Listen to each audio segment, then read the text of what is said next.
Buenas noches, amigas y amigos de Primer Plano. Hoy nos acompaña el padre Luis Ugalde, rector de la Universidad Católica Andrés Bello, que es la institución que ha sido encargada por la Iglesia Católica para la organización de ese gran encuentro nacional para buscar acuerdos, áreas de coincidencia entre los venezolanos en relación a los distintos problemas que aquejan al país en este momento. Uno de los fenómenos más interesantes que observamos en este momento, padre Ugalde, es cómo en medio de este traumatismo que está sufriendo la sociedad venezolana, donde vemos como un país que tiene inmensos recursos, tanto humanos como físicos, sin embargo, estos recursos están siendo desbordados por los problemas, por los desacuerdos, por los rencores que existen en la sociedad. Y vemos como la mayoría de las instituciones no ha sabido adaptarse a esa nueva situación. Llama la atención que la Iglesia Católica es tal vez de las grandes instituciones venezolanas la única que uno siente que está consciente de los problemas y tratando de hacer algo por resolverlo. Cuando vemos la crisis de los partidos políticos, encontramos con que hasta el fundador de uno de ellos, el doctor Rafael Caldera, reconoce hoy en día que son rechazados por la sociedad y que no tienen respuestas adecuadas para los problemas. Lo mismo está ocurriendo con los sindicatos, lo mismo está ocurriendo en las Fuerzas Armadas, en el movimiento empresarial, en las grandes instituciones públicas. Vivimos la crisis de la justicia, la crisis de la administración pública. En fin, el país está muy desconcertado. ¿Qué es lo que la Iglesia aspira de estas jornadas que está convocando?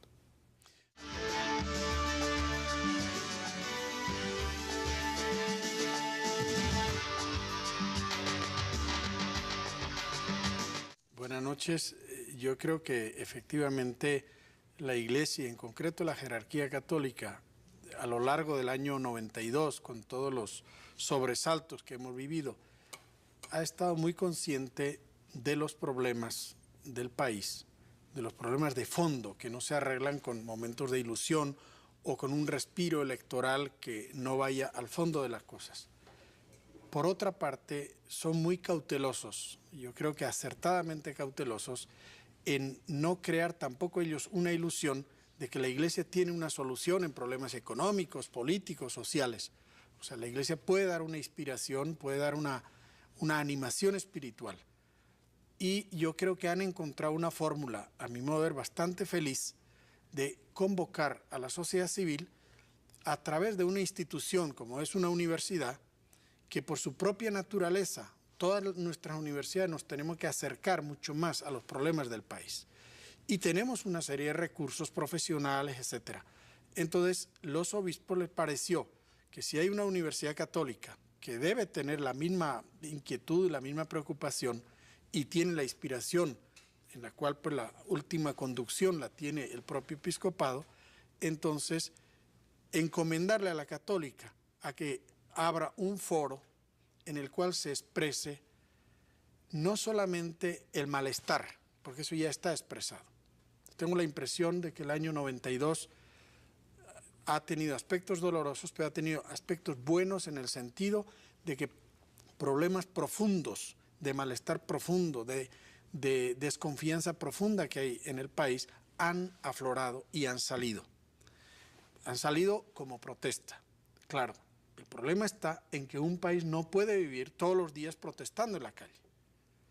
Un país no puede vivir continuamente con una desconfianza entre los representados y los representantes. O sea, hay que restablecer la confianza y hay que restablecer la capacidad normal de trabajar y de producir soluciones.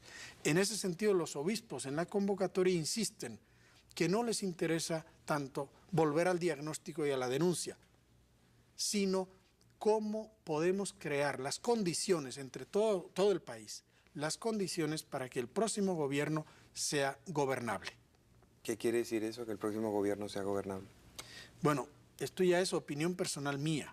Yo creo que tal como vamos, a pesar de los alivios en los procesos que en muchas cosas han sido ejemplares, o por lo menos han tenido aspectos positivos en las disputas internas de elección de candidato, ha habido como cierto alivio. Se refiere a la elección del candidato de Acción Democrática y a la elección del Democrática y COPEI. Pero nada de los problemas de fondo se ha tocado todavía. Y si nosotros llegamos así a enero o febrero del año que viene, mi convicción personal es que el país es ingobernable. Y el gran peligro está en que en los 100 primeros días se acabe la luna de miel del nuevo presidente, que por ser nuevo va a producir un alivio, pero no va a poder producir soluciones en 100 días. Y se va a encontrar con menos recursos y hasta pudiera ser que con menos apoyo político, porque puede haber 4 candidatos relativamente fuertes.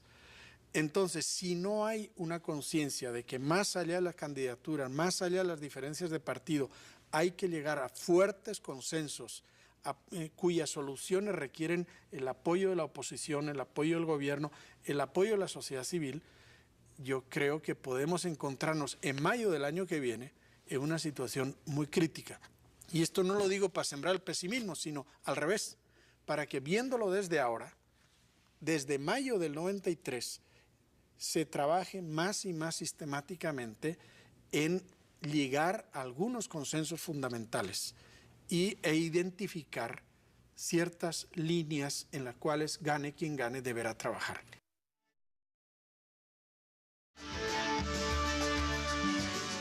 Realmente la gente ha esperado de la Iglesia que dicte cátedra y que fije unos criterios que luego los feligreses siguen. En este caso llama la atención que el cardenal, cuando anuncia el encuentro, dice que él no va a ir a exponer, sino que él va a ir a oír y que aspira a que los políticos también vayan a oír.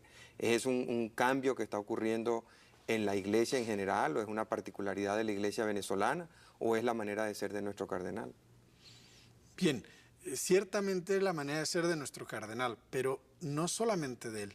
Yo he percibido eso en los obispos y a mí me parece que en esta iniciativa no sabemos hasta dónde podemos llegar porque no se trata nada más de lo que se va a tener en la católica, sino la idea es que a lo largo de todo el año la sociedad civil, con muchas iniciativas de encuentro, de afirmación de que hay soluciones y de que sí nos podemos poner de acuerdo aunque haya divergencias, yo creo que en eso el episcopado tiene un enorme mérito y es confiar en que hay soluciones y confiar en el país. O sea, decir, mire, si estos venezolanos que son de mucho talento y la población que vive cada día los problemas, si se sientan en un clima razonable, nos podemos poner de acuerdo. Entonces, el gran mérito de los obispos es que están convocando no para oírlos a ellos. Solamente el primer día, el presidente de la Conferencia Episcopal, Monseñor Ovidio Pérez Morales, va a dar como el tono general del encuentro y las grandes líneas morales, porque esto es un acontecimiento moral, diría yo, fundamentalmente, sino para que la gente hable. Eso es un acto de credibilidad de que la gente que tiene talento y tiene buena voluntad, podemos superar un estadio así como de queja continua, motivada por supuesto, pero que puede generar una especie de convicción o de derrotismo. Bueno, no tenemos remedio. Y ellos están apostando, sí tenemos remedio y sí podemos producir como adultos. Ahora, sí conviene, y esa sería la otra idea, que el año no sea meramente electoral a la forma tradicional, sino que a lo largo del año exista la voz de las soluciones y la voz de los programas de fondo. Entonces, a mí me parece que la parte esa del episcopado, de ir a escuchar, y que también los políticos vayan a captar el pulso de la gente, el malestar de la gente, cuando hay una distancia profunda entre representantes y representados. Yo diría, es una frase que puede sonar hasta ampulosa, que estamos en un momento que hay que refundar moralmente la república. Y república significa res pública, es decir, la cosa pública. Y la cosa pública en Venezuela, en términos morales, yo creo que ha colapsado.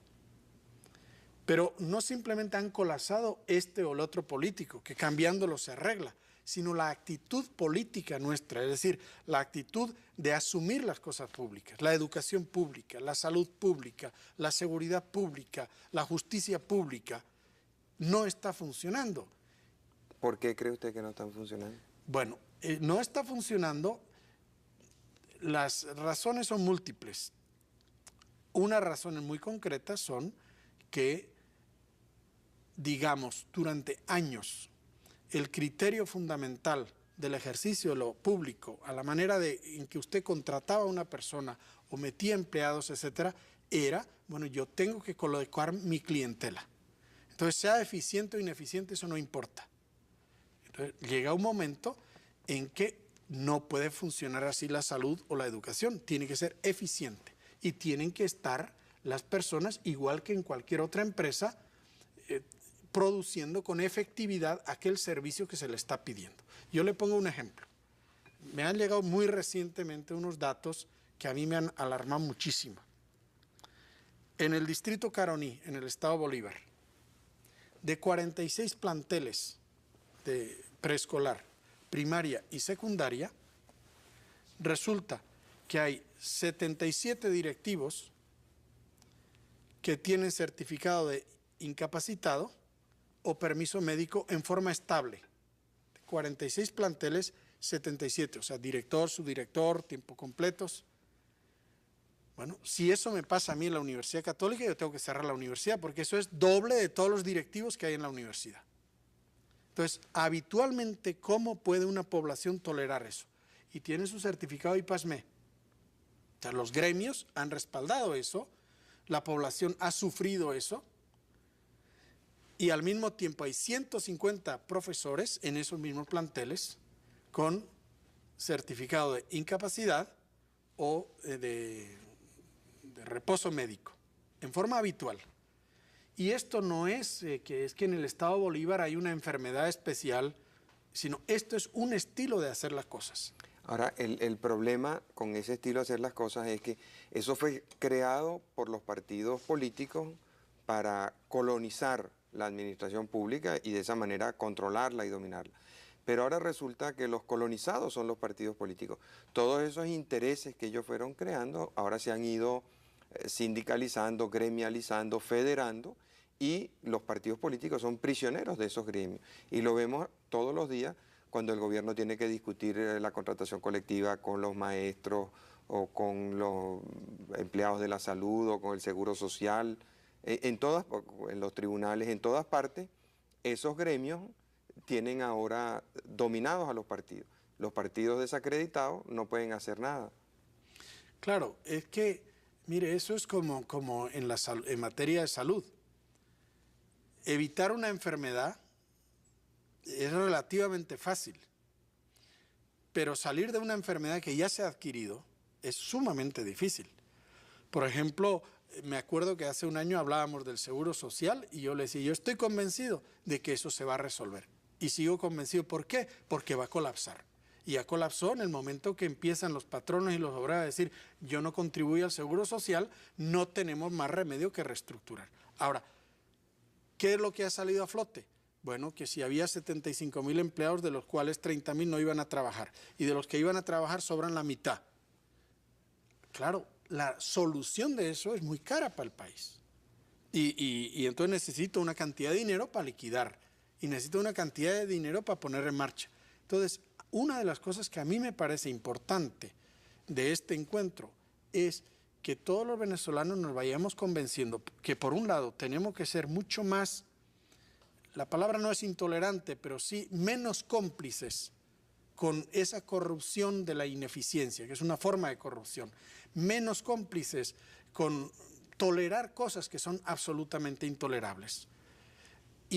Pero al mismo tiempo, tenemos que irnos convenciendo también que venga quien venga, gane quien gane las elecciones, las soluciones son dolorosas y que requieren un proceso que no se resuelve en 2 o 3 meses. Yo le pongo otro ejemplo. En Hidrocapital han puesto el hombre que yo considero más capaz, más honesto y más trabajador que pueda haber, que es José Mariviana. Ahora, naturalmente la gente espera que las soluciones le llegue el agua mañana. Pero si el tubo está deteriorado, si el mantenimiento ha tenido un descuido de 10, 15, 20 años, es evidente que la solución es lenta. Y entonces tenemos el gran peligro de que por una impaciencia perfectamente justificada, sin embargo, quememos la mejor gente, porque esa gente, para cambiar el tubo de la Panamericana, bueno, hace falta dinero, hace falta años. Para sanear también ciertas cosas gremiales que había, hace falta años. Entonces podemos hacer que la gente mejor diga, yo no me meto ahí. De eso tenemos buenos ejemplos en estos 4 años. El problema es que la gente, a la hora que se le piden sacrificios, nadie quiere ser el primero. Todos quieren ver cómo se comportan los demás, porque han sido engañados tantas veces que dicen, no me van a volver a engañar una vez más. Entonces, ¿cómo se logra en la sociedad que alguien esté dispuesto a dar el primer paso? ¿Y quién debe ser ese alguien? Mire, en definitiva, yo creo que ese alguien tiene que venir de arriba. O sea, por supuesto, todos estamos obligados a dar ese paso, pero a mí me parece que aquí hace falta un ejemplo realmente dramático para recuperar la credibilidad. O sea, el próximo presidente tiene que hacer no cosas de pantallerismo, sino cosas que le lleven al país a persuadir que está decidido a llegar al fondo, que los males son muy serios, pero que la voluntad también es muy seria, y empezando a dar ejemplo. Cuando nosotros decimos, mire, todo el mundo que puede evade los impuestos, pero enseguida la gente dice, sí, yo pagaría si yo viera que eso se traduce en un mejor servicio. Y es lógico. Entonces, tenemos que dar señales concretas de mejoramiento de servicio. Y eso hay que empezar. Yo creo que a los pueblos, eso es justamente el liderazgo. O sea, el liderazgo no se puede reconstituir en el país, o sea, la credibilidad en el liderazgo, sino con pruebas dramáticas de austeridad, etc. Eran otros tiempos, pero en la crisis del 60-61, el presidente Rómulo Betancourt y sus ministros, bueno, cambiaron de carros, se bajaron los sueldos.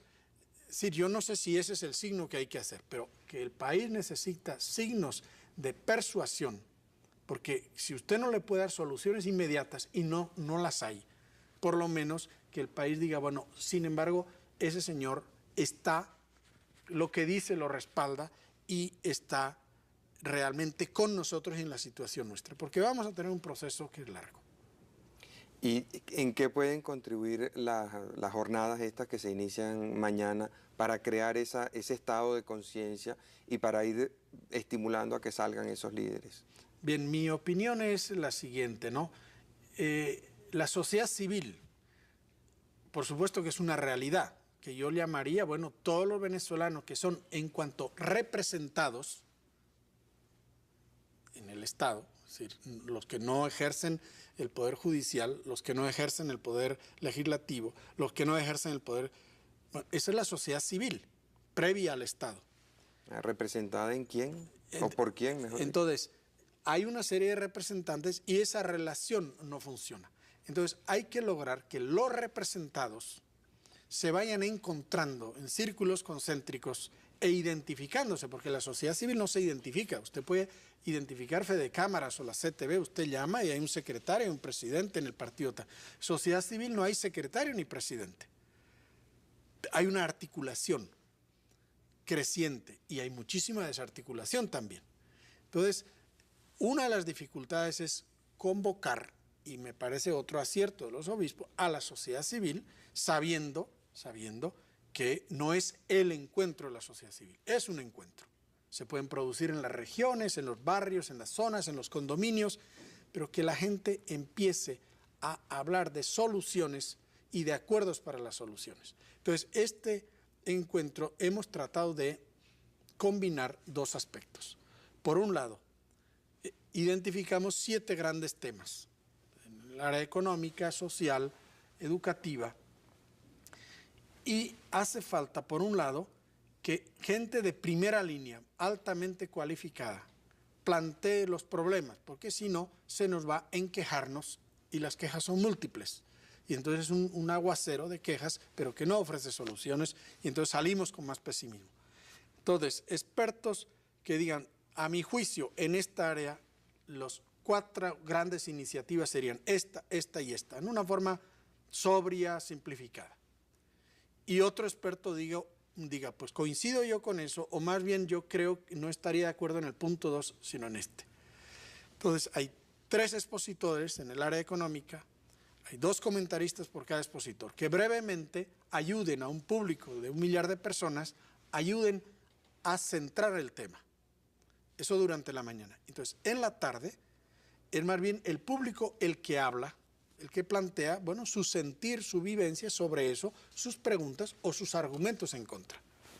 Lo importante, a mi modo de ver, no es que al final va a haber unas conclusiones, también las habrá, pero lo importante es que esta experiencia vaya convenciéndonos de que eso lo podemos hacer, que lo podemos hacer en serio y de que podemos poner un esfuerzo mucho mayor que el que se ha puesto en combinar, por ejemplo, crecimiento económico con crecimiento social, cosa que no se ha dado hasta ahora y más bien a la gente le irrita cada vez que oye que el crecimiento económico va muy bien. Entonces, ahí hay un problema técnico difícil, no es fácil, pero evidente que si se da un crecimiento económico sin crecimiento social, este crecimiento es insostenible, porque en definitiva, quien va a mantener el crecimiento económico es la calidad humana de la población. Y al revés, si usted pretende un crecimiento social y un mejoramiento social sin crecimiento económico, eso es totalmente insostenible. Lo hará por unos subsidios, lo hará por un endeudamiento politiquero que usted puede hacer, pero a la vuelta de la esquina eso le pasa factura. Entonces, ¿cómo lograr que entremos en una nueva conciencia de país? De que nos podemos poner de acuerdo, pero que todos, desde los políticos, los presidentes, los ministros, hasta el resto de la población, tenemos que dar mucho más de nosotros mismos si queremos lograr la Venezuela que hoy necesitamos.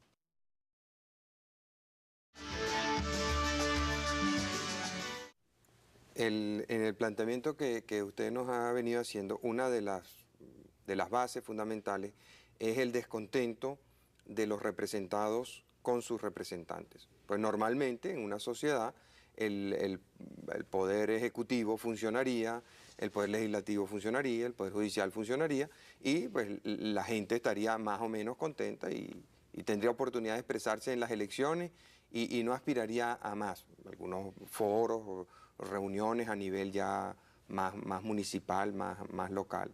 Sin embargo, en este momento en el país hay un rompimiento total entre la inmensa población activa que hay en el país y sus llamados, entre comillas, representantes. ¿No teme usted que esos representantes reaccionen en contra de esta iniciativa de la Iglesia? A mí, por ejemplo, me ha llamado la atención ver de parte de algunos dirigentes políticos, y algunos de ellos, por cierto, muy vinculados a la Iglesia, que ya están diciendo que la Iglesia no tiene por qué meterse en política, que la Iglesia se limite a ocuparse de las misas y los sacramentos, y que no tiene por qué opinar en esto, que ese es un terreno. Entonces ahí sí rescatan el poder civil, ¿no? Ese que no ejercen y esa representación que nunca ejercen, ahora sí la asumen. Y que eso se encargan ellos, para eso están ellos en el Congreso. Bien, yo tengo la impresión, porque efectivamente me han llegado algunas voces de ese tipo y al mismo tiempo me han llegado voces muy distintas también de mucha gente política que está muy consciente, porque eso no lo ha inventado la Iglesia, no lo ha inventado nadie, las encuestas están en la calle, de la baja credibilidad, y yo creo que la mejor fórmula para incrementar la credibilidad, esto la utilizan los buenos padres de familia, si su hijo no tiene credibilidad en usted lo que tiene que hacer es escucharlo y a ver por dónde va el problema, porque usted a lo mejor no lo entiende. Bueno, entonces esa actitud de escuchar, no como una maniobra, sino sinceramente, es fundamental. Y es lo que los obispos están pidiendo. Los obispos dicen, se va a invitar a todo el mundo, se ha invitado a todos los partidos, se ha invitado a los políticos, pero vamos a escuchar. Entonces, la gente, si nos percibe cerca y que estamos escuchando y que estamos tratando de producir soluciones, entonces a mí me ayuda un poco para explicar esto la imagen del médico. Si yo he ido a 3 médicos y al final percibo que, bueno, que no tomaron en serio mis síntomas, que a la hora de la verdad el interés de ellos era cobrar una factura y, bueno, entonces yo no tengo credibilidad en los médicos. Entonces voy a otro médico, ¿qué es lo que espero? Bueno, que escuche, que me oiga, que realmente tome en serio mis síntomas, que no me alcahuetee, que entonces me diga, bueno, ahora usted y yo juntos vamos a hacer, ahora usted va a aceptar esta dieta y esta disciplina de vida, etcétera, etcétera, ¿no? Entonces nos ponemos juntos. Entonces el Encuentro Nacional pretende un encuentro entre gente técnica en la cual tampoco muchas veces cree la población porque piensan, bueno, pues tendrá otros fines. Entonces, que ellos vean, oye, estos señores, abogados o analistas económicos o sociales, su empeño fundamental es realmente ayudarnos a salir de este atolladero. Entonces, el día que yo crea en mi médico, entonces la salud no la produce el médico, la producimos los dos, pero yo necesito la ciencia del médico. Pero el médico necesita escucharme a mí, necesita tomar en serio los datos. O sea, si no se establece esa confianza. Entonces, yo creo que es una gran oportunidad para los políticos para restablecer la confianza. Ahora, es verdad, hay algunos que reaccionan, hay algunos que dicen eso, efectivamente la Iglesia no debía hablar de estas cosas, pero la defensa de eso es muy sencilla. Los obispos no están dando conferencias de economía ya, sino son los expertos reconocidos en el país de diversas tendencias. Se ha sido muy cuidadoso que haya tendencias contrapuestas para que el que tenga algo que proponer o que esté proponiendo al país sea escuchado. Y la otra cosa es que aún si uno dijera, bueno, los obispos tienen que restringirse un poco, y como digo, me parece que no se han salido ni un ápice de su específica misión, una universidad por definición tiene que asumir todas las dimensiones de la realidad. Y no veo por qué una universidad católica no puede hablar de política y no puede hablar de un foro de estos. De manera que a mí me parece ese tipo de cosas totalmente ridícula o en algunos casos será de buena fe porque puede haber un malentendido. Pero me parece que este es el camino y ojalá haya en muchos sitios, en las regiones, etcétera, ese clima. Creo que ya va habiendo cosas. Por ejemplo, en la elección de gobernadores durante la campaña en Barquisimeto hubo un encuentro que podría ser similar con programas regionales, etcétera. Porque es que si no, no somos realistas como país, no somos realistas, somos ilusos, echamos un discurso, hacemos una denuncia muy elocuente, pero ni el discurso ni la denuncia juntos suman algo que sea más de cero. De este encuentro saldrán una serie de acuerdos, me imagino, habrá temas en los cuales será relativamente lograr esa unidad de criterio, pero habrá otros temas en los que no habrá acuerdo. ¿Qué aspira usted que se produzca en esos temas en donde no hay acuerdo? Bueno, ahí le dimos muchas vueltas, cómo se podía lograr pues que sea útil, porque de eso se trata, ¿no? Y se pensó que hay que organizar un trabajo de búsqueda de consensos y disensos. Por ejemplo, los que están trabajando el área de reforma política y reforma judicial dicen que el llegar a consensos es relativamente fácil. La aplicación es problemática, ¿no? Porque hay resistencias. Pero el diagnóstico y por dónde van las soluciones, que ahí es relativamente fácil. Por ejemplo, la descentralización, la tendencia a la uninominalidad, a una representación mucho más clara donde el elector pueda controlar más al elegido y le pueda pedir cuentas. Eso, ahí hay unos consensos, hay resistencias en la aplicación, pero hay consensos. En el área económica parece ser que no va a ser tan fácil que haya consensos. Puede haber ciertas divergencias. Por ejemplo, hay, y tal vez este gobierno insistió mucho en eso, dicen, bueno, hay que fomentar las exportaciones no tradicionales, cosa que es evidente que hay que fomentarlas. Pero al fin y al cabo no se puede olvidar el petróleo, que todavía sigue siendo y que va a seguir siendo en las próximas décadas un factor elemental o digo fundamental en toda la economía. Entonces, el revaluar o devaluar la moneda, pues depende qué carta se quiera jugar. Esto es una discusión que hubo en Venezuela en 1934, cuando se revalúa a causa del petróleo, las exportaciones agrícolas terminan de caer por el suelo. Entonces, ahí hay una discusión técnica que por supuesto no se resuelve con pura denuncia o con pura buena voluntad. Tiene su complejidad.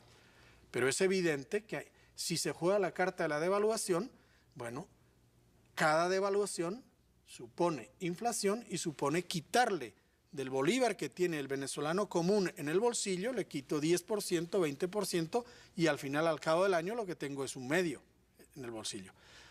Ahí hay un problema técnico, o sea, no es un problema solamente de buena voluntad.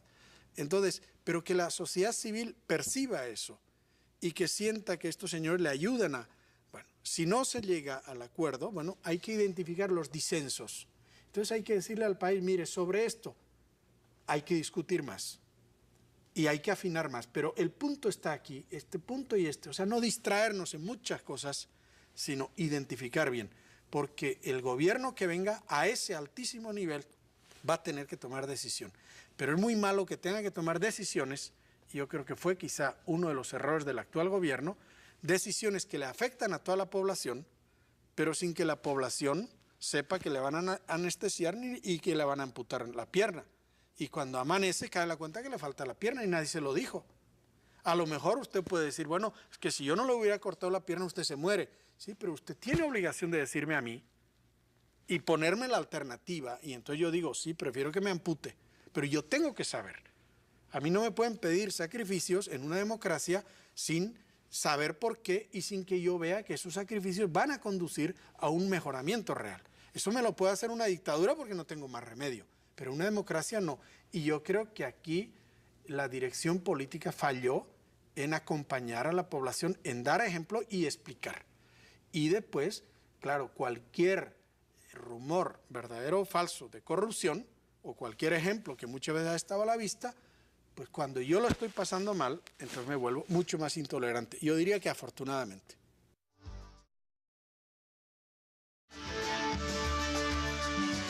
De todos los temas que se van a tratar en el encuentro, ¿cuál es el que usted considera cuál es para usted el más importante? ¿Cuáles son los problemas a los cuales a usted le gustaría ver respuesta ahorita en Venezuela? Bueno, por supuesto que el más importante sería el del último día, que dice la formación humana para la Venezuela futura. Es decir, la sociedad la producen las personas.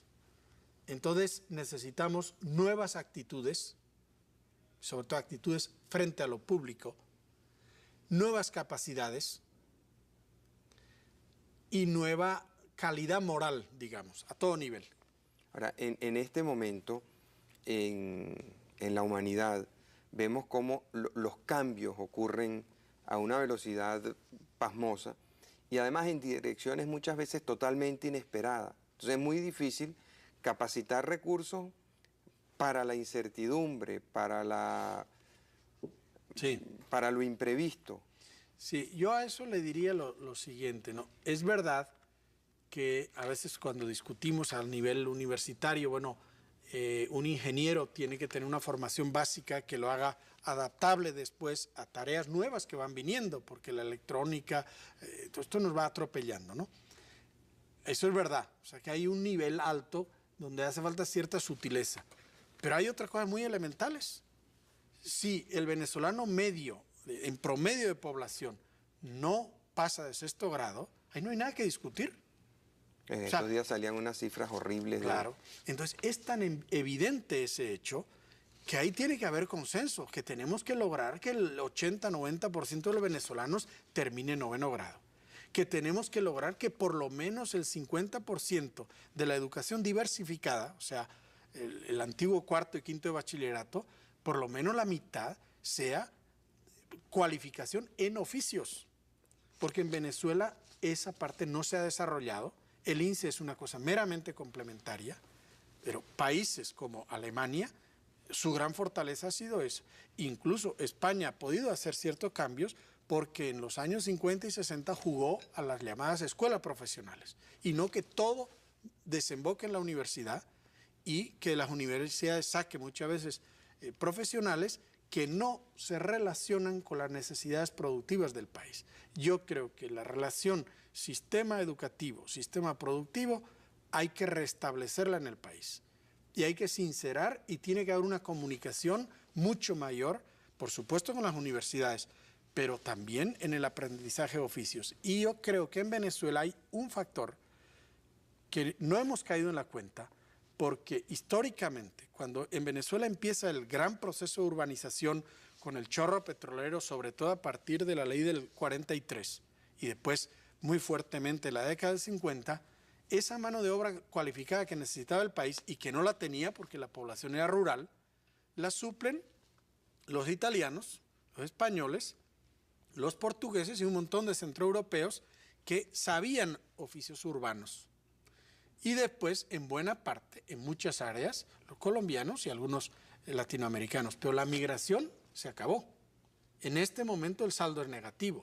Entonces nosotros tenemos que formar mecánicos y nosotros tenemos que formar torneros y tenemos que formar en computación. Eso no es solamente para la universidad. Bueno, esa área yo creo que requiere un gran cambio. Y ese cambio no lo puede dar solo el gobierno, sino tiene que darse una relación muy estrecha entre la empresa productiva y el gobierno. El otro problema serio ahí es que no tenemos profesorado adecuado para eso, porque el profesorado nuestro tiene otro tipo de formación, no tiene una formación adaptada al proceso, a los procesos productivos. Hay algunos profesores que se trajeron y otros que se formaron en el INSE, pero no son suficientes. Todo eso supone un cambio de mentalidad muy grande. Ahora, yo le decía, evidentemente, a lo primero que decir, lo más trascendental es la formación humana. Para mí no hay duda, porque no se puede decir, la carreta no arrastra los bueyes. Tiene que tener el sujeto humano que haga eso. Pero, en orden de, si bien esta es la causa que nos produciría la nueva Venezuela, las causas que producen el deterioro de la vieja Venezuela, por supuesto existe el factor humano, pero hay factores que lo están deteriorando. Por ejemplo, lo que hemos dicho, el empobrecimiento sostenido de la población durante 13 años, o sea, la pérdida del poder adquisitivo durante 13 años es una tragedia.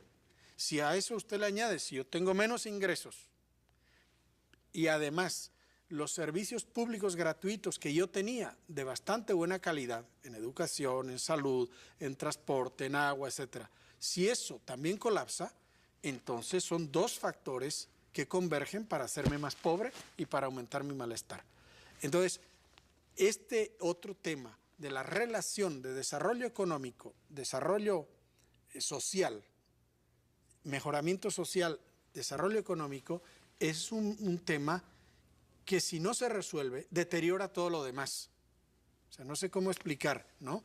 Por supuesto que lo del factor humano es lo fundamental y hay que ir a eso. Pero hay que frenar el deterioro, porque si no, con una población deteriorada, se contradice esto. Y por otro lado, un deterioro como el que estamos teniendo puede producir, y ha producido de hecho, estallidos sociales o conductas generalizadas de anomia, cosa que se está viendo.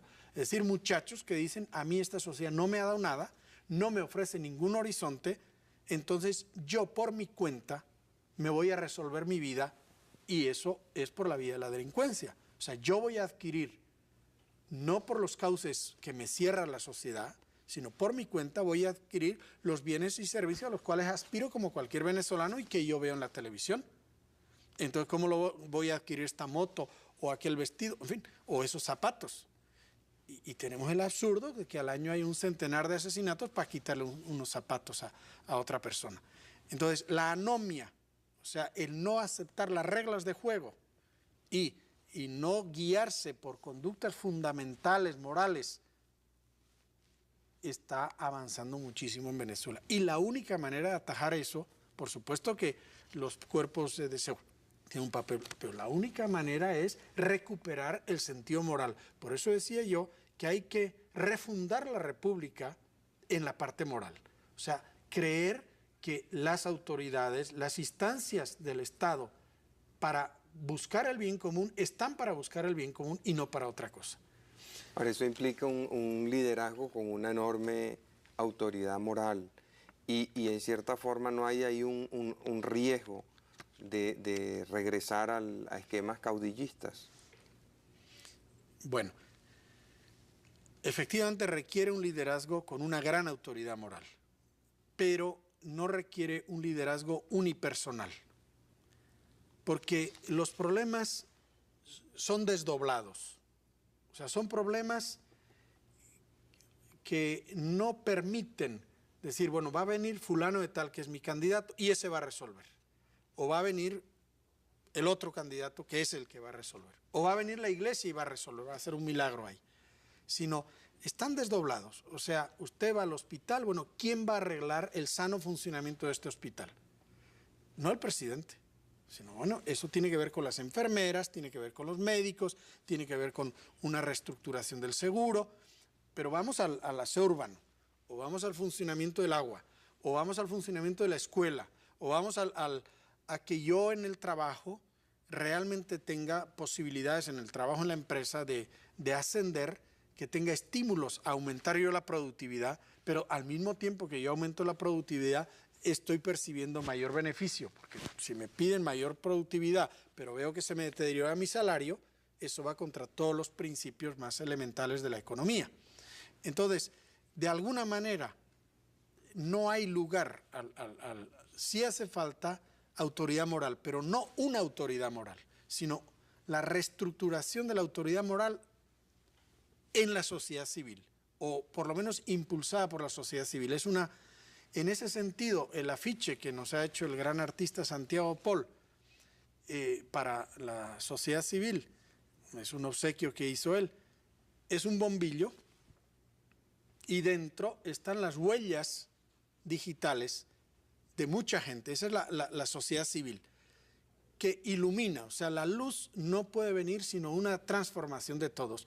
Por supuesto, esa transformación tiene liderazgos, tiene gente que arrastra, pero es a veces un liderazgo en un condominio, es un liderazgo en un centro educativo, es un liderazgo en la fábrica, es un liderazgo en el barrio, es un liderazgo en la comunidad religiosa, sea católica, sea protestante, sea judía.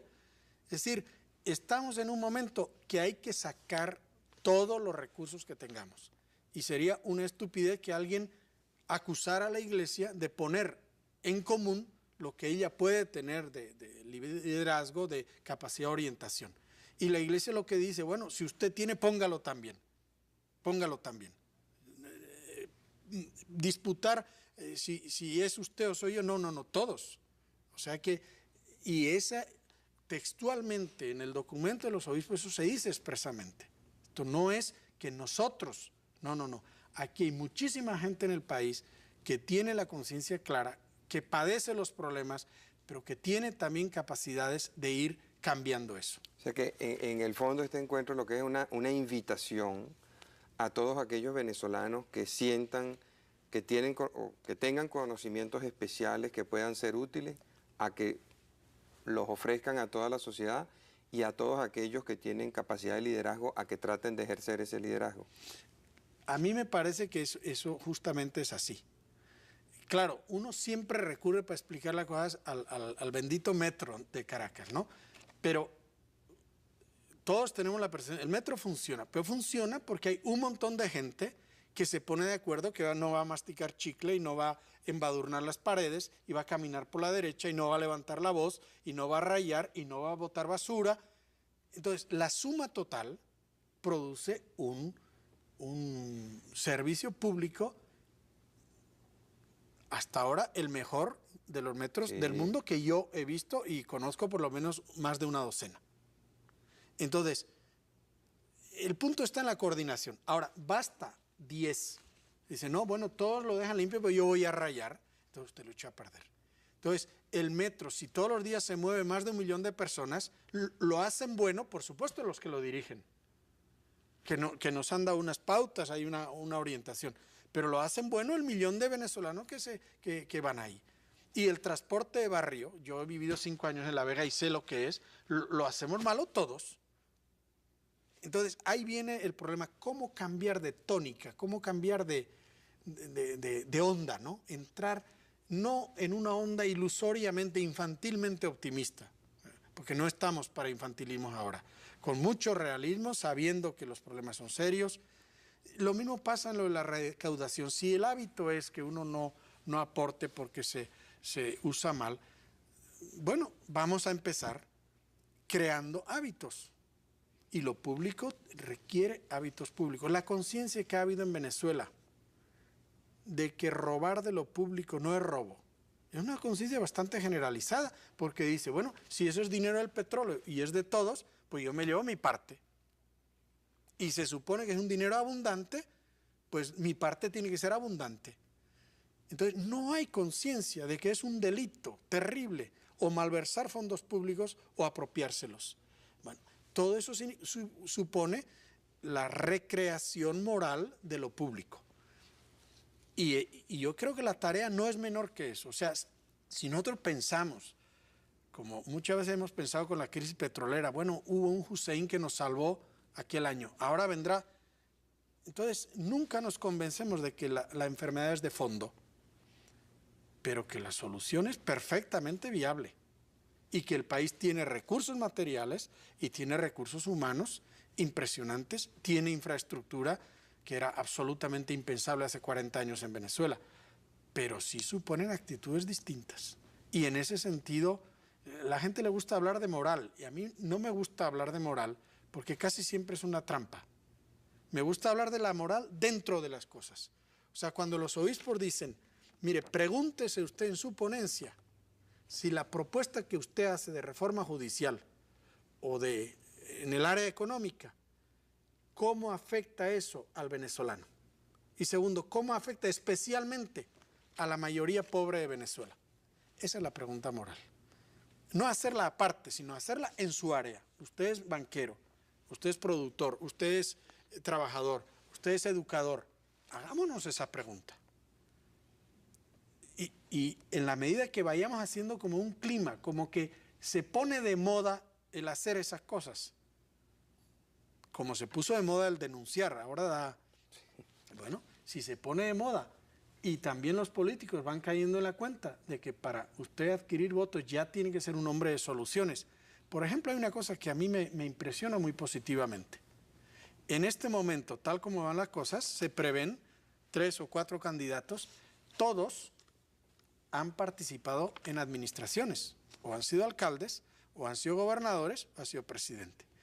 Eso me parece a mí importante, porque no es lo mismo ser un buen parlamentario y entonces de la noche a la mañana pasar a administrar todo el país, que el decir, oye, este fue buen gobernador, administró bien, tiene una experiencia, porque es una cualidad distinta a ser buen político de mitin o ser buen parlamentario. Y me parece que es una coincidencia feliz que todos tienen una experiencia administrativa y uno puede juzgar, lo hizo bien o lo hizo mal, etcétera. Eso creo que también da un realismo a Venezuela. Estados Unidos eso ha tenido desde hace mucho tiempo. Nosotros no teníamos eso, ahora tenemos la posibilidad. Bueno, muchas gracias, padre. Muchas gracias, amigos, por su atención. Como de costumbre, los espero el próximo domingo a las 10 de la noche.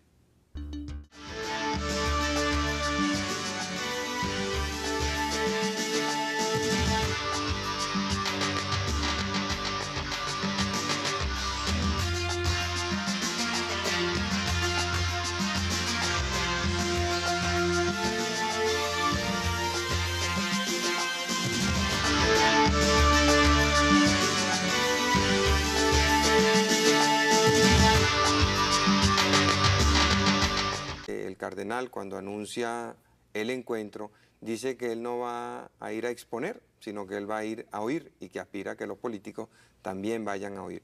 ¿Es un cambio que está ocurriendo en la iglesia en general o es una particularidad de la iglesia venezolana o es la manera de ser de nuestro cardenal?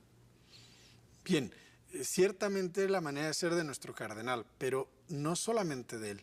Yo he percibido eso en los obispos y a mí me parece que en esta iniciativa No sabemos hasta dónde podemos llegar porque no se trata nada más lo que se va a tener en la Católica, sino la idea es que a lo largo de todo el año la sociedad civil, con muchas iniciativas de encuentro, de afirmación de que hay soluciones y de que sí nos podemos poner de acuerdo aunque haya divergencias, yo creo que en eso el episcopado tiene un enorme mérito y es confiar en que hay soluciones y confiar en el país. O sea, decir, mire, si estos venezolanos que son de mucho talento y la población que vive cada día los problemas, si se sientan en un clima razonable, nos podemos poner de acuerdo. Entonces, el gran mérito de los obispos es que están convocando no para oírlos a ellos. Solamente el primer día, el presidente de la Conferencia Episcopal, Monseñor Ovidio Pérez Morales, va a dar como el tono general del encuentro y las grandes líneas morales, porque esto es un acontecimiento moral, diría yo, fundamentalmente, sino para que la gente hable. Eso es un acto de credibilidad de que la gente que tiene... Crisis de la administración pública, en fin, el país está muy desconcertado. ¿Qué es lo que la Iglesia aspira de estas jornadas que está convocando?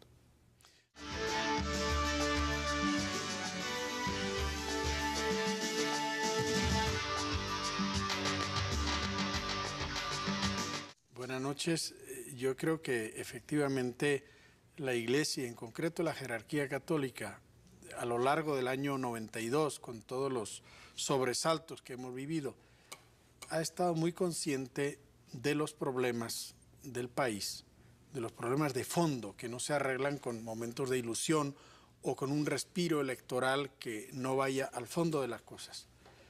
Por otra parte, son muy cautelosos, yo creo que acertadamente cautelosos, en no crear tampoco ellos una ilusión de que la Iglesia tiene una solución en problemas económicos, políticos, sociales. O sea, la Iglesia puede dar una inspiración, puede dar una animación espiritual. Y yo creo que han encontrado una fórmula, a mi modo de ver, bastante feliz, de convocar a la sociedad civil a través de una institución como es una universidad, que por su propia naturaleza, todas nuestras universidades nos tenemos que acercar mucho más a los problemas del país.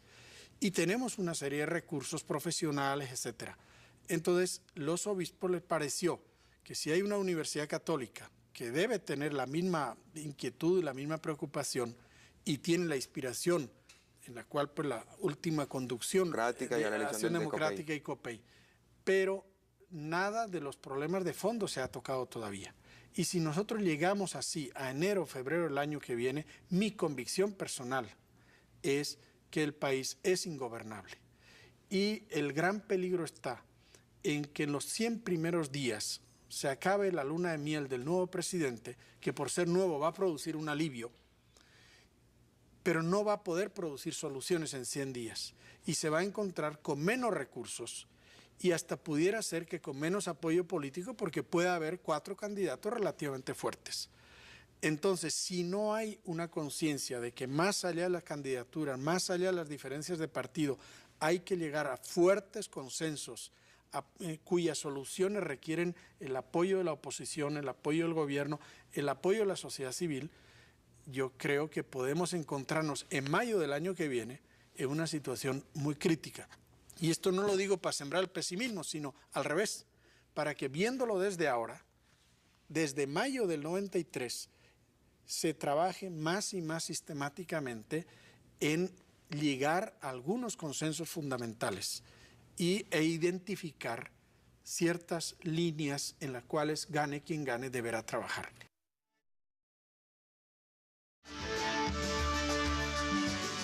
Realmente la gente ha esperado de la Iglesia que dicte cátedra y que fije unos criterios que luego los feligreses siguen.